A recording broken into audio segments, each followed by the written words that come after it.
Good evening students. जो हमारा आज का टॉपिक है वो है performance of mutual funds in India.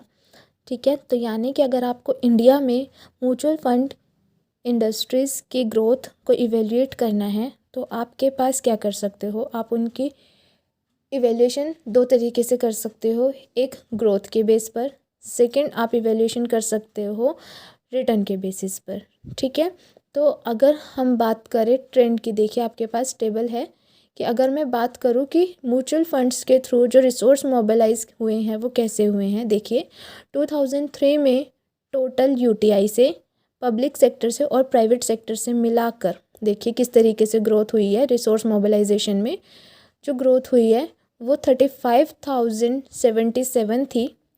ठीक है, करोड़ रुपीज़ में थी, 35,077 करोड़ रुपीज़ थी, जो आगे 2007 में इंक्रीज़ होकर कितनी हो गई है, 1,38,270। देख रहे हो आप।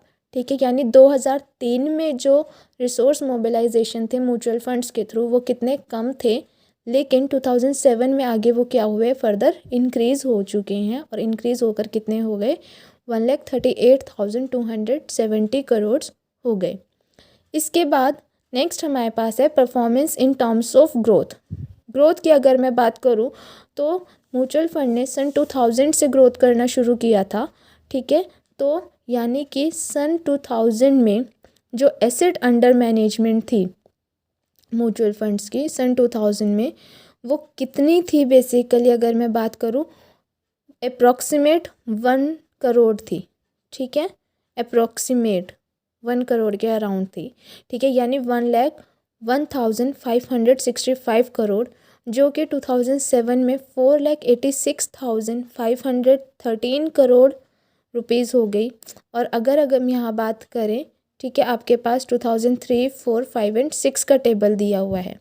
ठीक है, यानी 2006 में कितनी ग्रोथ थी, 3,23,598 करोड़ रुपीज़ जो थी वो ग्रोथ रेट इनका रहा। किसका ग्रोथ रेट है, याद रखना, amount of asset under management. ठीक है, क्लियर, यहाँ तक आपके पास ये डाटा है। उसके बाद अगर रिसोर्स मोबिलाइजेशन और एसेट अंडर मैनेजमेंट की बात करूँ, 1314 में इंक्रीज़ होकर वो कितना हो गया था आपका एसेट अंडर मैनेजमेंट, 8,25,240। आपको यहाँ टेबल दिख रहा है।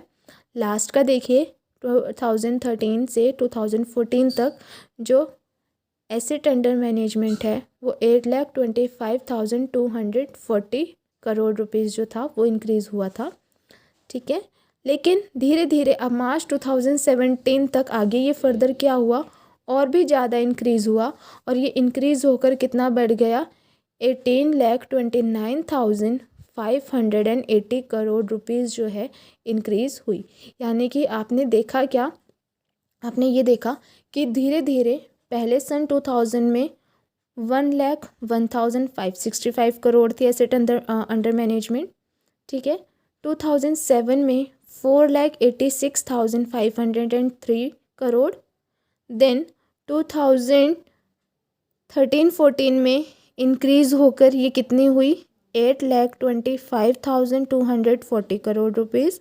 और मार्च में आपके पास, यानी मार्च 2017 में ये इंक्रीज़ होकर कितनी इंक्रीज़ हुई आपके पास, 18,29,583 करोड़ रुपीज़ जो है बेसिकली इंक्रीज़ हो गई। ठीक है, यानी म्यूचुअल फंड इंडस्ट्री ने सन 2000 से ग्रोथ करना शुरू किया और अब 2017 तक और आगे भी आने वाले टाइम्स में ये क्या है, फर्दर और ग्रोथ करेगी। क्लियर। नेक्स्ट हमारे पास पॉइंट आता है performance in terms of return. यानी अगर मैं आपके रिटर्न के बेसिस पर बात करूं तो आप रिटर्न के बेसिस पर कैसे देख सकते हो, ये देखो। तो बेसिकली रिटर्न के बेसिस पर सबसे पहले जब आपके म्यूचुअल फंड्स जो हैं इस्टेब्लिश हुए थे, उस केस में क्या था कि वहाँ पर इन्वेस्टर्स जो थे बहुत कम अमाउंट जो है वो म्यूचुअल फंड में इन्वेस्ट करते थे, क्योंकि उन्हें उस टाइम क्या लगता था कि म्यूचुअल फंड पर जो इंटरेस्ट है, यानी जो रेट ऑफ रिटर्न है वो अच्छा नहीं मिल रहा। लेकिन धीरे धीरे क्या हुआ, उसने जैसे जैसे ग्रोथ करना शुरू किया तो उस पर रिटर्न भी क्या हुआ, आगे फर्दर अच्छा मिलना शुरू हुआ। जिसके बाद कि क्या हुआ कि म्यूचुअल फंड ने इन्वेस्टर्स को काफ़ी ज़्यादा क्या हुआ, अपने तरफ जो है अट्रैक्ट किया। ठीक है, अब आप यहाँ पे टेबल में देख सकते हो कि कैसे रिटर्न मिला, यानी कि देखिए सबसे पहले यूटीआई इंफ्रास्ट्रक्चर फंड 2006 की रिपोर्ट के अकॉर्डिंग सबसे ज़्यादा रिटर्न देखो किसने दिया है, यूटीआई इंफ्रास्ट्रक्चर फंड ने जो एनुअल रिटर्न प्रोवाइड किया वो 42.16% दिया। Then Prudential ICICI tax plan ने 29.43% रिटर्न प्रोवाइड किया है।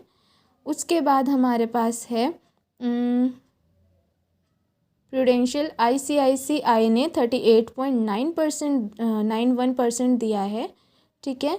देन टाटा इंफ्रास्ट्रक्चर फंड ने 47.73% जो है क्या है एनुअल रिटर्न प्रोवाइड किया है। यानी कि धीरे धीरे क्या है बेसिकली आपके म्यूचुअल फंड्स अब आपको हाई रेट ऑफ रिटर्न जो है वो प्रोवाइड करना शुरू कर रहे हैं, क्लियर, जो कि इन्वेस्टर्स को अपनी ओर क्या कर सकते हैं, अट्रैक्ट करने में काफ़ी हेल्पफुल रहे हैं। नेक्स्ट हमारे पास है evolution and growth of mutual funds in India, यानी कि म्यूचुअल फंड्स किस तरीके से इस्टेब्लिश किए गए और धीरे धीरे उन्होंने किस तरीके से ग्रोथ करनी शुरू की। यानी कि जो पहली बार फर्स्ट टाइम जो म्यूचुअल फंड इंडस्ट्री थी वो आपकी यूटीआई बनी थी, जिसने 1964 में अपना काम जो है म्यूचुअल फंड्स में करना क्या है स्टार्ट किया था। उसके बाद क्या है कि जो गवर्नमेंट ऑफ इंडिया है, बेसिकली गवर्नमेंट ऑफ इंडिया ने क्या किया फर्दर आगे, उसने कुछ बैंकिंग रेगुलेशन एक्ट था उसमें कुछ अमेंडमेंट्स की, ठीक है, कुछ चेंजेस किए, जिससे कि बाद में क्या हुआ, अब कमर्शियल बैंक्स को भी अथॉरिटी प्रोवाइड कर दी गई कि वो भी क्या कर सकते हैं, म्यूचुअल फंड्स को लॉन्च कर सकते हैं। इसलिए अब क्या हुआ, अलग अलग बैंक्स ने अपने अपने म्यूचुअल फंड्स लॉन्च करने क्या किए, शुरू कर दिए थे, क्लियर।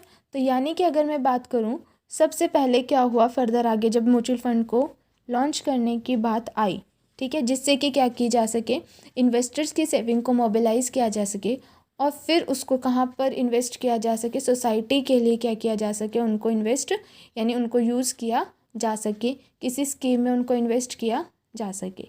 तो बेसिकली कैनरा बैंक था, उन्होंने कौन सा म्यूचुअल फंड जो है लॉन्च किया था, उन्होंने कैन बैंक म्यूचुअल फंड जो है वो लॉन्च किया था, ठीक है, जिसका मेन पर्पस क्या था, हाउसिंग इन्वेस्टमेंट, ठीक है, उसका मेन पर्पस था housing investment under a single roof for the benefit of investors, clear. अब इन्होंने क्लोज एंडेड स्कीम कौन सी प्रोवाइड करी थी, कैन स्टॉक, और ओपन एंडेड स्कीम जो है इन्होंने प्रोवाइड नहीं की, इन्होंने सिर्फ क्लोज एंडेड स्कीम प्रोवाइड की थी। एक स्कीम का नाम है कैन स्टॉक, दूसरी का नाम है कैन शेयर। और कब स्टार्ट किया था इन्होंने, 1987 में, याद रखना 1987 में, क्लियर। उसके बाद अब कैनरा बैंक ने स्टार्ट किया, तो फिर नेक्स्ट किसने स्टार्ट किया था, स्टेट बैंक ऑफ इंडिया ने। स्टेट बैंक ऑफ इंडिया ने देखा जब कैनरा बैंक जो है वो लॉन्च कर रहा है, तो स्टेट बैंक ऑफ इंडिया ने कहा कि मैं भी लॉन्च कर सकता हूँ, इसलिए उन्होंने एसबीआई म्यूचुअल फंड्स जो हैं 1987 में लॉन्च किए, जिसका नाम क्या था, इस स्कीम का नाम जो इसमें लॉन्च किया गया वो था मैग्नम रेगुलर इनकम स्कीम, ठीक है। देन इन्होंने इसके अलावा और कौन सी स्कीम लॉन्च की, मैग्नम टैक्स सेविंग स्कीम भी जो है इन्होंने लॉन्च की, ठीक है, जो कि आपको टैक्स बेनिफिट प्रोवाइड करती है अंडर सेक्शन 80CC। डन। अब एसबीआई ने भी लॉन्च कर दिया, तो इंडियन बैंक ने कहा मैं भी पीछे नहीं रह सकता, तो इसलिए इंडियन बैंक ने Indian bank mutual fund scheme जो है वो लॉन्च करी। इन्होंने कौन सी स्कीम लॉन्च करी, इन्होंने फ्लोटेड स्कीम लॉन्च करी, जिसका नाम क्या था, स्वर्ण पुष्प, इंडियन रत्न, इंडियन 88A, इंडियन ज्योति, स्वर्णा ज्योति, जो कि क्लोज एंडेड स्कीम थी। ये स्कीम्स को इन्होंने क्या किया, इंडियन बैंक ने लॉन्च किया, जिसका मिनिमम रेट जो था वो कितना था, यानी रेट ऑफ रिटर्न कितना प्रोवाइड कर रहे थे, ये 12.68% जो है वो क्या है रिटर्न प्रोवाइड कर रहे थे। इसके बाद क्या है, अब इंडियन बैंक ने कर दिया, तो बैंक ऑफ इंडिया ने भी लॉन्च किया। अब आगे फर्दर बैंक ऑफ इंडिया ने लॉन्च किया, ठीक है, rising monthly income schedule with varying rate of return, जिसमें क्या है कि बैंक ऑफ इंडिया ने जो स्कीम लॉन्च करी तो उसमें रेट ऑफ रिटर्न उन्होंने कितना डिसाइड किया था, 12% से लेकर 13.5% जो है, याद रखना 12% से 13.5% over a period of 5 years, यानी टोटल 5 सालों तक के लिए उन्होंने इसको लॉन्च किया, क्लियर। देन उसके बाद क्या हुआ कि पंजाब नेशनल बैंक ने भी म्यूचुअल फंड लॉन्च किया जिसका नाम था पीएनबी म्यूचुअल फंड, और इन्होंने अपना फंड जो लॉन्च किया 1990 में लॉन्च किया। क्लियर। 1990 में पंजाब नेशनल बैंक ने भी अपना म्यूचुअल फंड जो है वो लॉन्च। ठीक है बच्चे, इसके बाद क्या हुआ कि एलआईसी और जीआईसी ने भी क्या किए, अपने अपने म्यूचुअल फंड्स लॉन्च किए। एलआईसी ने जो म्यूचुअल फंड सेटअप किया था अपना, ठीक है, उन्होंने अपना म्यूचुअल फंड जो 1989 में लॉन्च किया। ठीक है, और उन्होंने ओपन एंडेड स्कीम निकाली, और उन स्कीम्स को जो लॉन्च किया वो क्या थी उनकी स्कीम्स, ओपन एंडेड स्कीम, धन रक्षा 1989, धन वृद्धि, क्या ये धन संयोग, धन विद्या, ये इनकी ओपन एंडेड स्कीम थी। क्लियर। इसके साथ साथ एलआईसी ने जो है क्लोज एंडेड स्कीम भी लॉन्च की जिसमें धनश्री 1989, धन 80 सीसीबी, धन समृद्धि, धन टैक्स सेवर 1995 जो स्कीम जो है उन्होंने लॉन्च की। इसके अलावा अब एलआईसी ने लॉन्च किया तो जीआईसी ने भी लॉन्च करने की बात कही, तो जीआईसी ने बेसिकली जीआईसी सेफ और जीआईसी राइज जो है म्यूचुअल फंड्स अपने लॉन्च किए थे। अब यहाँ तक तो यानी सन 1992-93 तक जो था म्यूचुअल फंड का एरिया जो था वो पब्लिक सेक्टर तक लिमिटेड था, लेकिन उसके बाद 1993 को क्या हुआ, ठीक है, अब कंपटीशन को इंक्रीज़ करने के लिए और इन्वेस्टर्स को प्रॉपर आउटलेट्स प्रोवाइड करने के लिए क्या किया गया, ये सजेस्ट किया गया कि हमें अब सिर्फ पब्लिक सेक्टर को ही इनवाइट नहीं करना चाहिए, हमें प्राइवेट सेक्टर को भी इनवाइट करना चाहिए, यानी प्राइवेट सेक्टर को भी अलाउ करना चाहिए कि वो भी क्या कर सके, म्यूचुअल फंड्स को स्पॉन्सर कर सके और म्यूचुअल फंड्स जो है वो लॉन्च कर सके। जिनको मैनेज कौन करेगा, बेसिकली एसेट मैनेजमेंट कंपनी जो है उसके थ्रू क्या कर सकते हैं, मैनेज किए जा सकते हैं। क्लियर। अब इसके बाद क्या हुआ कि गवर्नमेंट ने क्या किया, प्राइवेट सेक्टर को भी म्यूचुअल फंड बिजनेस जो है करने की परमिशन दे दी। क्लियर। अब क्या है, म्यूचुअल फंड्स रेगुलेशंस 1993 में क्या है, कुछ चेंजेस किए गए और सेबी ने सारे म्यूचुअल फंड्स के प्रॉपर रेगुलेशंस के लिए और कंट्रोल के लिए कुछ क्या किया था, कुछ पावर्स प्रोवाइड की। ठीक है। अब इन म्यूचुअल फंड्स में आपको ये याद रखना है कि म्यूचुअल फंड जो यूटीआई के म्यूचुअल फंड्स है वो इंक्लूड नहीं थे। सेबी ने बेसिकली 6 मेन प्राइवेट सेक्टर्स को ये क्या है म्यूचुअल फंड्स में काम करने के लिए जो है बेसिकली परमिशन दी। अब ये कौन कौन सी 6 कंपनीज़ हैं याद रखना, 20th century finance corporation, Tata son credit capital finance corporation, ICICI cat financial service and apple industry, Morgan Stanley trans mutual funds और JM Shivraman CRB alliance and birth mutual fund. Clear, ये याद रखना। उसके बाद क्या है, जो म्यूचुअल फंड के जो बेसिक रिजर्व थे वो कितने हो गए थे, 75,050 करोड़ रुपीज़ इंक्रीज़ हो गए थे। ठीक है, तो यानी कि एक तरीके से धीरे धीरे पहले 92 तक जो था सारा का सारा रोल किसका था म्यूचुअल फंड्स में, सिर्फ पब्लिक सेक्टर का।